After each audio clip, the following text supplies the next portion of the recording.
адамдын эмеси баягы ою жылдан жылга өзгөрө берет экен да, бир окуяларга байланыштуу жашоонун өнүгүүсүнө, өзүнүн жеке бир ушул социумдагы бир окуяларына байланыштуу өзгөрө берет экен. Анан биз мындай экенбиз да, жашоону өзүбүздүн бир айлана чөйрөбүзгө карап туруп таразалайт экенбиз да. Мисалы, кымбатчылык болуп кетти, кимдин жанагы эмеси социалдык абалы бир төмөнүрөөк, бир кандайдыр бир ушул айлыкка байланган үй бүлөлөр ошентип айтат экен да. Кымбатчылык болуп кетти, жашоо татаалдашып кетти деп. Ал эми кимдир бирөө экономикалык жактан бир нерсеге байланбаган адамдар, алар антип ойлобойт экен да. Кымбатчылык болуп кетти деген ой аларда жок экен. Ошондой эле баягы ар ким өзүнүн чөйрөсүн көрөт экен да. Азыр мисалы кээде биздин эмеде, коомдук бирикмеде бир 10.000 десем, 10.000ге жакын десем, баягы бир жолу келип, ошол боюнча келбей Кыргызстанга кетип, башка шаарларга жалпысынан ошол 6 жылдын ичинде 10.000 аял келип кетип, 10.000 аял форумга катышты да. Мен мисалы аларды көрүп туруп, мен ошентип айта алам да, ооба, мен азыр ошол максатыма жеттим депчи. Себеби мен өзүм чөйрөм ошол эле болуп атат да. Менин көргөнүм ошол болуп атат. Бирок биз өзүбүздүн чөйрөбүздүн сырткарын да көрө билишибиз керек да. Болгону биз Москвада кыздарга тандоо кылып койдук да. Мына кааласаң сен ушундай чөйрөдө жүр, кааласаң мындай чөйрөдө жүр. Мурун аларда тандоо жок болчу да. Анан азыркы учурда биз көрсөтө баштадык эмне иш кылгандарыбызды. Бизден ушул коомдук бирикмеге биз кошулганда кандай өзгөрүүлөр болот, кандай жактан, ошолорду биз аларга ачык көрсөтүп койдук. Баягы сенин ВГдаң ушундай болот деген сыяктуу кылыпчы. Анан кыздарда тандоо болуп атат. Ким өзү кандай болсо ошолорду көрүп атат. Азыркы учурда мен өзүмүн ошол сөзүмө мындай жооп берген иштерди кылдым, жемиши бар, жөн мындай текке кетпеди убакыт деп айтсам болот. Албетте бул биринчиден Аллахтын жардамы менен. Анан ошол экинчиден биздин ниетибизге жараша берип кое берет экен да. Результат ошол Кудайдан болот экен.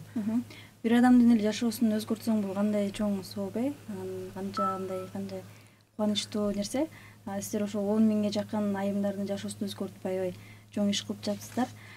Достор, бүгүн биздин конокторубузга суроолоруңуздар болсо 0705 96 94 41 номерлерине SMS билдирүү жазып, суроолоруңузга жооп алсаңыздар болот. Назгүл айым, сизге суроо, акыркы убактарда негизи эле кайсыл тармакта болбосун айымдар аябай басымдуу болуп, анан активдүү болуп келет да. Политикадабы, бизнестеби, негизи эле коомдук иш-чаралардабы, билимде негизи бул айымдардын активдүүлүгү мени бир четинен ойлондурса, бир четинен кубандырат да. Анан бул канчалык деңгээлде кооптуу, анан канчалык деңгээлде жакшы? Себеби бизде, кечириңиз, көпчүлүк мырзаларда айтышат экен да, ошол буга чейин дагы психологдор да келип калды, анан аларга ушундай суроолор келет экен да. Аялдары жана сабактарга барса эле, эркектер, мырзалар ошол аялым көп окуп, билип, анан мен үйдө отуруп калам, ал лидер болуп кетет деген сыяктуу жаңылыштар бар экен да. Ошого жооп берип койсоңуз. Мен сизге толук кошулам. Анткени мени да ойлондурат. Политикада жүргөн аялдар, ошол эле бизнесмен аялдарды карап, өзүм да ошолордун арасында болуп жүрдүм да. Бизнес кылып жүрдүм мен дагы. Анан бизнес кылып жүргөндө баягы аял, азыр эми мени айымдар ушпаса экен, азырчы. Суроо берип урушпаса экен, анткени мен да ошо бизнестерди кылып жүрдүк канча жылдан бери. Мен деле ушу жолдошума мен мунун оң колумун, оң бутумун деп аны менен жарышып, чуркап, акча таап жүрдүм да. Бирок ушунча жыл жашагандан кийин балдар, Кудайга шүгүр, балалуу болдук, Кудайга шүгүр, жолдошум да карьераларды кылды. Бирок мен өзүмдү бактылуу сезе алган жокмун, толук бактылуу сезе алган жокмун.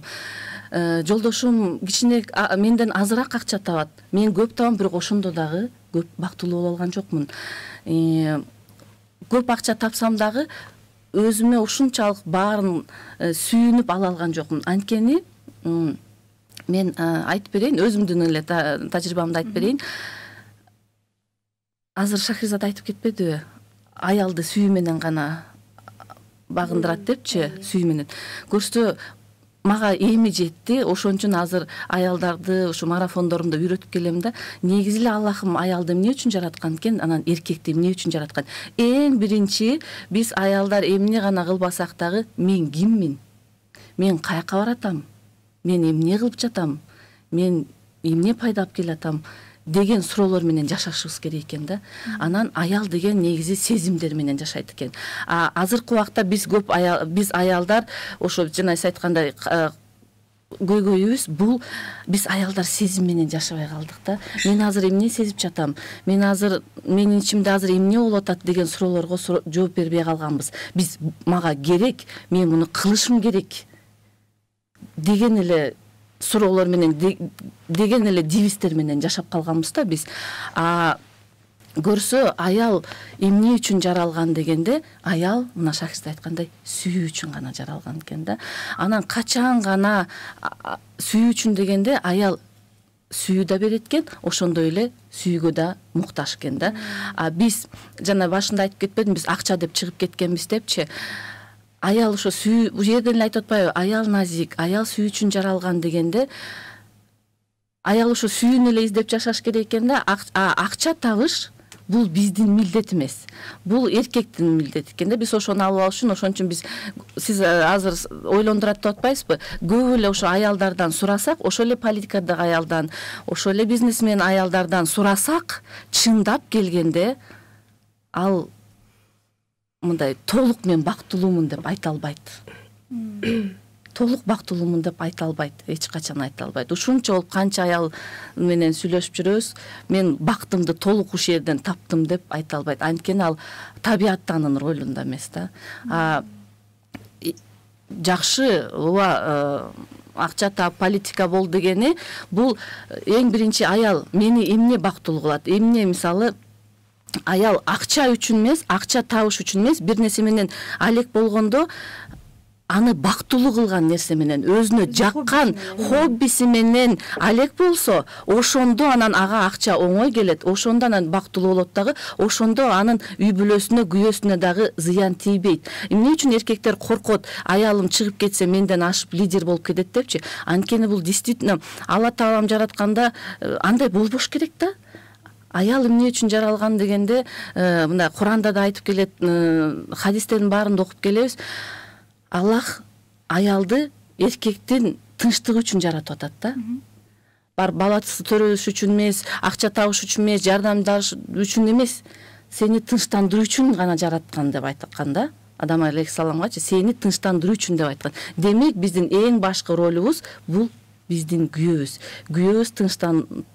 Күйөөбүздү жакшы көрүп, күйөөбүздү сүйүп, күйөөбүзгө рахат берип, күйөөбүздү тынчтандырсак, ошондо анан биз бактылуу болобуз. Ошондо дагы ыраазы. Ушинтип айтканда, баягы сөздү мындай түптүз түшүнүп алгандар бар. Ошону туура түшүнгөн билишиш керек биз. Аял ушундай десе эле анан кийин дайрекке жазып, комментарийлерге жазып, силер бизди ушинтип алып, силер өзүңөр акча алып иштеп атпайсыңар, алдап депчи ушинтет да. Анан өзү негизи коуч психологдордон ошол акча табайын деп туруп келип калгандар аз да. Бул деле бир баягы художникке талант берилет го. Ал ушуну тартайын, ушунан акча түшөт деген аз да. Ошол сыяктуу эле да, бул ушул эл менен иштешкен адамдардын жан дүйнөсү башкача болот. Өзү кандайдыр бир Кудай ошондой эме бир кандай десем жөндөм берет да. Анан сен өзүнчө эле элдерге айткың келе берет да, ушундай деп. Анан кандайдыр бир ошондой эмелерди берип, сыноолорду берип, Кудай даярдайт да. Ошол адамдычы. Анан акча иштебегиле десе эле анан кийин силер өзүңөр иштеп атасыңарга дейт. Жок, иштеш керек. Акча тапкан, өзүн реализовать эткен, бул деген сонун нерсе да. Бирок аял эң баягы ошол иштеген акчасы ошол квартираны төлөш үчүн, балдарды багыш үчүн, мен акча таппасам ачка калам дебеш үчүн болбош керек да.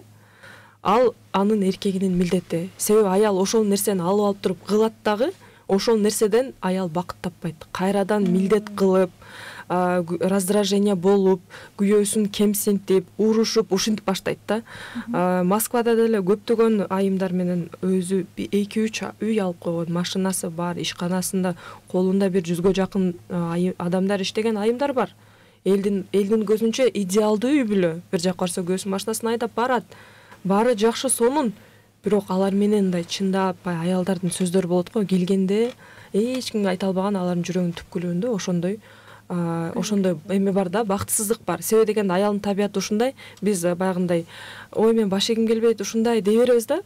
Болгону биз баш ээ турган адамга биз жолуга элекпиз да, же болбосо баш ээ турган мамиле кылбай атат да алчы. Ошончолук деңгээлде аялдын ага ичи чыкпай атат, ошол үчүн ага баш эгиси келбей атат. Аялдын табияты өзү ошону кылат экен дагы, кыла берет экен, ошол нерседен рахат албайт экен да. Баласын деле камсыздап атат, үйүнө деле кылып атат, бирок ошол нерседен өзүнчө эле жини келип, ушинтип депрессия болуп, капа болуп баштайт экен да. Ал эми эркектердин табияты ал башка экен. Алар болсо берсе, үй бүлөсүн бакса, самооценкасы көтөрүлүп, сөөктөрү жоноруп, алардын гормондору, эркектик гормондору дагы жакшы иштеп, алар ошол нерсе аларга көбүрөөк пайда берет экен да.